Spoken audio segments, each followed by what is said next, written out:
to From Age to Age, an oral history podcast series about the parish history and hopes for the future from the Church of St. Francis Xavier in New York City. We're recording in the second floor parlor of our parish, and because of that, you may hear sirens, dogs, or a steady hum of construction. My name is Michelle Jung, and I'm a parishioner of St. Francis Xavier and a member of the Oral History Ministry. The Oral History Project was conceived to preserve the unique history of this church by inviting our longtime parishioners to share their personal stories with a newer generation, illustrating why this parish is distinctive, unique, and a very special place.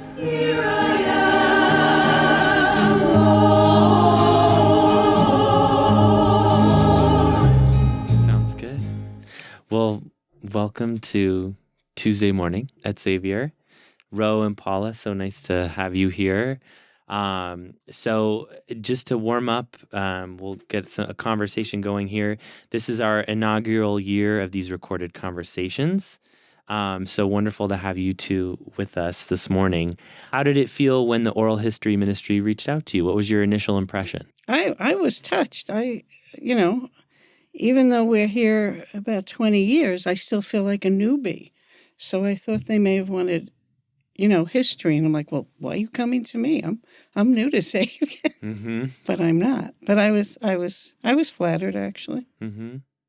And Paula? I love the idea of it. And there is so much history here, and it's so different throughout, long before we were here. I mean, the history was even bigger, let's say. So I think it's great. I think this is a great thing. So you both joined the parish about 20 years ago? In 2000. 2000, okay. And how did you find Xavier? You want me to tell the story? I can start. I'll start. We have a friend who was coming to Xavier, who we met at a wedding somewhere, right? And we weren't going to church at that point. We gave up on it. And her name was Barbara. And she was telling us about Xavier and was going on and on about how great it was and how inclusive it was. And we really have to try it. So we said, yeah. And we didn't come for a long time after we met her. I have to that was in September when we met her and her husband at a wedding. And every Sunday, they came from Jersey to Xavier. Every Sunday we would get an email saying, I didn't see you at church today. Keep in mind that was in September. Go ahead. So then it was, and we would just, be going along with it sort of. And so finally we decided that through her persistence that we would try Xavier and sort of just to say to her, all right, look, we tried it. So we came here one Sunday in May, wasn't it May? Mm-hmm. In May, and we were so taken aback by our experience here and how wonderful it was. And they actually had like the gay section in church, and that's where we went, and it was phenomenal. Barbara wasn't here that day. So we went home and we emailed her and we said, we didn't see you at church today. What was it that gave you that sense of wanting to come back? First off, Ned Coughlin was the pastor at the time. He was giving the homily, and Ned is really a Southern Baptist. He walked up and down the aisles and was very dramatic, a gay man himself. The bulletin mentions all these gay activities, and they played All Are Welcome. Yeah. I'm getting verklempt again 20 years later. It was beautiful. Yeah, it was like nothing we'd ever experienced. Yeah. And when we sat down, because Barbara told us exactly where to go to sit and everything, and she said, you should go there, and you're going to see this one and this one and this one. And we didn't really walk up to anybody, but people there, during the Mass when everybody shakes hands and stuff, people introduce themselves to us, and it was just such a unique and welcoming and inclusive experience, that it made us want to come back. So it sounds like you both weren't new to Catholicism and coming to Xavier. Perhaps you were raised Catholic. Is that right? Oh, yes. Yeah. And then what was the gap between when you stopped going to Mass to rejoining Mass at Xavier in 2000? It was years, right? Years. It was years. And we had been, even after we became a couple, we were going to Mass. And then at the church we were going to in Yonkers, it was Pride Sunday. And the priest said, let's pray for the sinners on Fifth Avenue. Oh. And I left and I said, that's it. Were you looking for a faith community we out?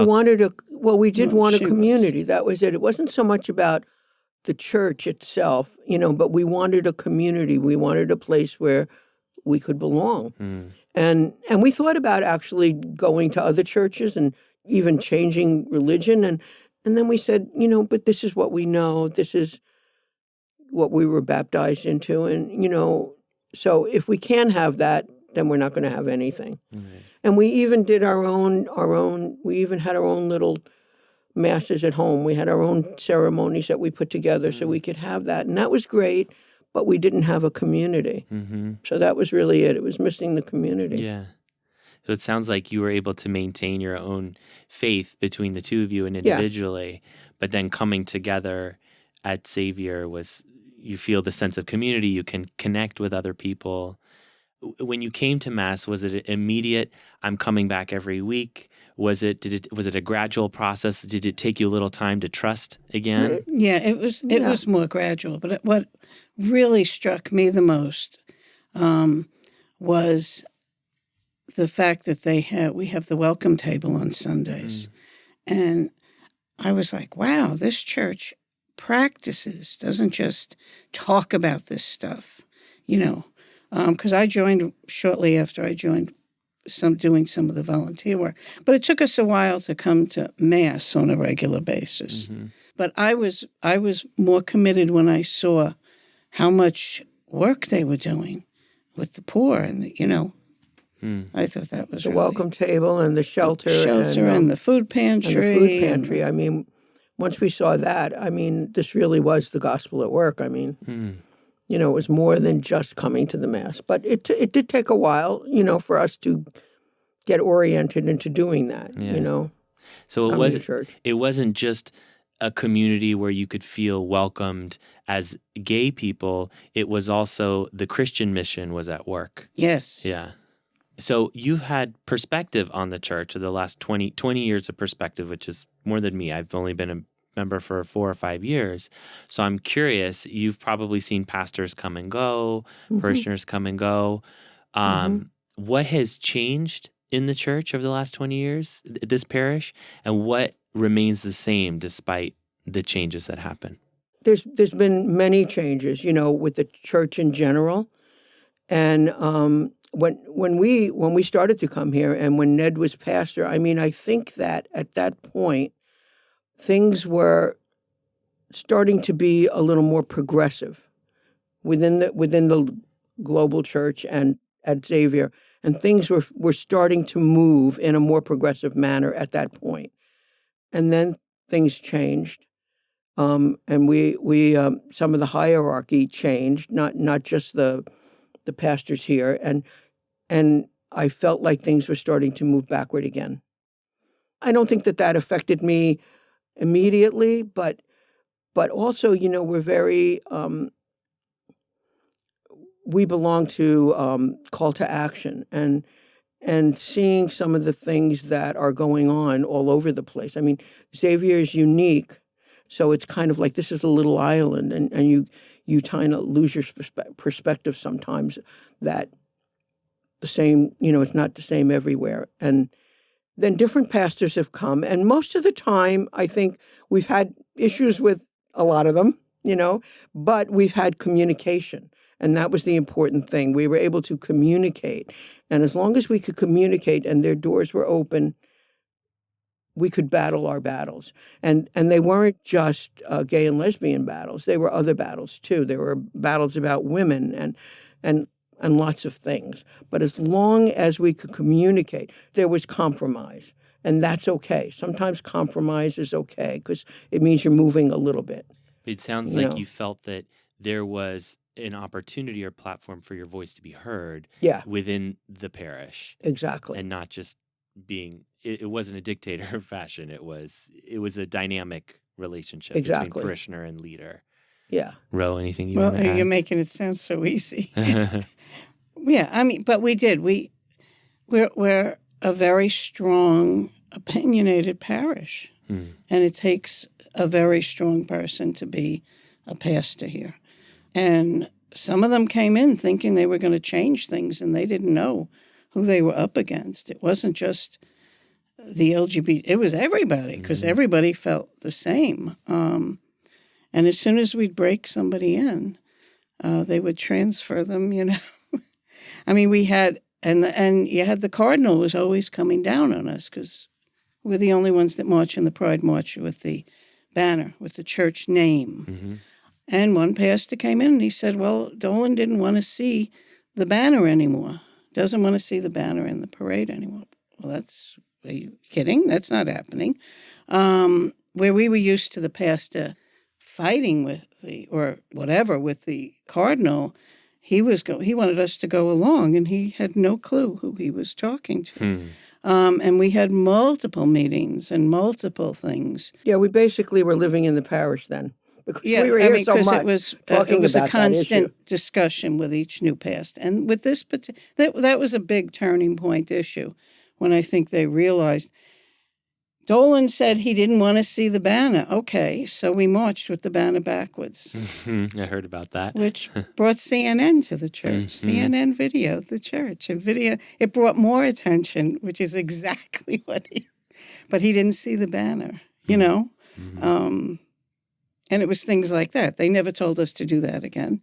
What Pride year Oh was my that? goodness. I'm going to try and remember the year.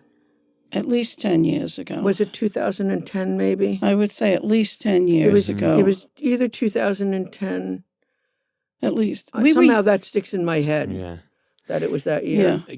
Detail for me what that was like, the few weeks leading up to the march and how the communication went back and forth. And was it a split decision to turn the banner around? Oh, or no. She came up with that when a bunch of the women went up to Vermont to talk about Paula, the this issue. was your idea? This was her idea. This is an infamous idea I've heard of. I feel very honored to sit next to you. This was her idea.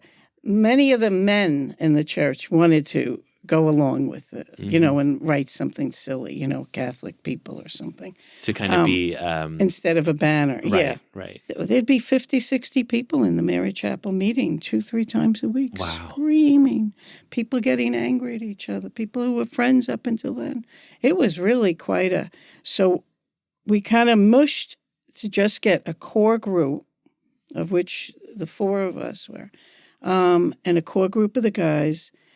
And we sat in the other room over there, the West Room, and we got, Paula brought up her idea again, and they loved it. So we dragged the pastor in. We called him, come on over, we're here. We're not killing each other. He loved it too.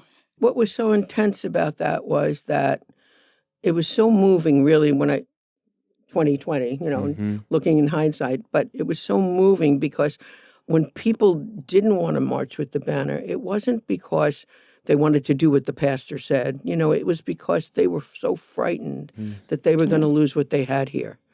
That's really what it was about. Yeah. Sometimes the fear was so intense, you could feel it in the room. People were so frightened. And I say mostly the guys because a lot of the guys have been here a lot longer than the women. Yeah. And their fear was so palpable, that they were afraid they were going to lose what they had here. So was it the fear that maybe the church would be shut down? Yeah, Or, I think that they would be kicked out. And, and because some of them had experienced that when Dignity used to be able to meet here and they had to leave. And so they were really frightened about that. And they were like, we'll do whatever we have to do just to keep what we have. Let's just keep what we have. And I never wanted to compromise. Right. I never wanted to not march with the banner forward. Yeah. But I felt like the division within our own community was so great, and you could, like I said, you could feel the fear that we had to make that compromise. I don't know how I came up with it, but I felt like this is a compromise I could live with. Right. Right. I mean, I feel such compassion for the members of the church who, on both sides, who felt that something precious was going to be taken away from them. And it's a sign how rare that was to find a Catholic community that was so nurturing and welcoming and embracing. Now, would you say, I don't want to put words in your mouth, but would you say that Pride March was sort of a marker? Did things get better after there? And how did things change in terms after that? The following year, the very next year, actually, we did not march with the banner. We marched with another banner, and I don't really remember why that happened. Do you remember why? Well, we lost the banner. Was that it? That We lost it for a year? Yes, we had given it to I think one of the guys to hold, and he couldn't remember where he put it. I don't know, but because we couldn't find it. Once we found it, and I'll put this on record. From now on, only women take it. And watch it during the year. Good. Thank you. No offense, but he was it. like, I don't remember where I put it. We tore his house apart. And different pastors have had different comfort level with it. Ned marched with us. Often the day marched with us. of the Backwoods banner, we had more people. It was probably more straight people marching with us that year because they joined the battle of keeping what we have. And that's so important too, that you have the support of the rest of the community. Right. I see that now with there's the family faith group with straight couples who are out and supporting the gay and lesbian groups as well. They're advocates. I think it's I've always thought what's so unique about having this parish, particularly in New York City, where you have such open-mindedness and diversity too. And I'm curious to know from your perspective, what are your thoughts about how Xavier leads as a parish, leads the Catholic Church in many ways? What's unique about this parish that other churches have to learn from? Well, again, actually, it's kind of funny that first I work at the food pantry, and just last week, or the last food pantry 2 weeks ago, a woman who was new to the pantry, had never come before. She was a client, coming for food. She says to me, "Why don't the other churches get it and do the mission the way this does?" I said, maybe you should ask them, tell them about us. So it's interesting you said that because it's an example, but I'm not sure if the other churches, I'm not sure how you wake them up. The Jesuits are unique unto themselves. We have 3 grandsons who were baptized here because their parishes would not baptize them. And for 3 different reasons, and all I had to do was pick up the phone and say, Peter Fink was here, Father Fink. I'd say, Peter, they're not going to baptize Gideon. They're not, come on down, come on, Wow. No barriers to being welcomed. And it was like, he didn't care. He didn't care that they weren't married. He didn't care they were a gay couple. It was things like that. The other churches were turning away these kids. It seems that there's an authenticity. There's the Christian mission of being welcoming and opening and accepting of all. Xavier seems to have a track record. The leaders in the church have a track record of taking action on that. Yes. Yeah, they show up to the pantry. They baptize. All are welcome. So acts that Jesus did, right? Exactly. Yeah. Exactly. Yeah. Is there anything I haven't asked about you'd like to, any specific moments or events or? Well, we were married here in the church. Okay. Let's hear about that. Okay. We were married in the Mary Chapel. Mary Chapel. Beautiful. And actually, it wasn't even our idea. It was Ned's idea. Father Ned. Yeah. Okay, let's hear about this. It was our 25th anniversary, and we were planning a big party.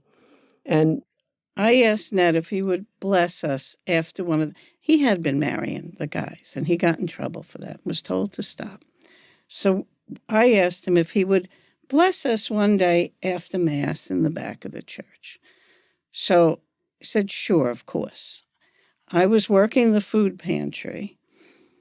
Dennis, who was the associate, came down to me while I was working in the food pantry and said, Ned said, no way, he's not going to bless you. He's going to have a mass. Your parishioners, you're going to have a mass. Oh. Invite your family, your friends. This is the date. This is the time. Wow. This is. So we He did. said- and he told us, he said, I can't do it in the main church, which was, we understood. And he said, we'll do it in the Mary Chapel. And he said, just make sure everybody who's there, you know them. Right. Because, Xavier's always been under the glass as far as, checking. Everybody wants to know what's going on Yeah. here, the hierarchy anyway. Right. So it was wonderful. We had a full mass. Mm. It was a Blessed our wedding. rings. Wow. He had us. Yeah, What year was that? That was in 2004. yeah, 2004. Beautiful. 2004. So you had no idea joining a parish in 2000 that 4 years later you'd be We'd married. be married here in Yep. this. Yeah. Yeah, I mean, and people were stunned. We actually had a few friends write letters to Ned.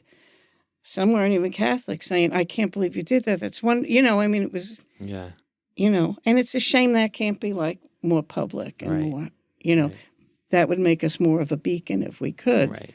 But that would also cause problems. I just think about though the members of the church in other parts of the country that might not have access to a parish like this or other parts of the world. And to hear stories like this, hopefully this session we're doing today can be that part of that light.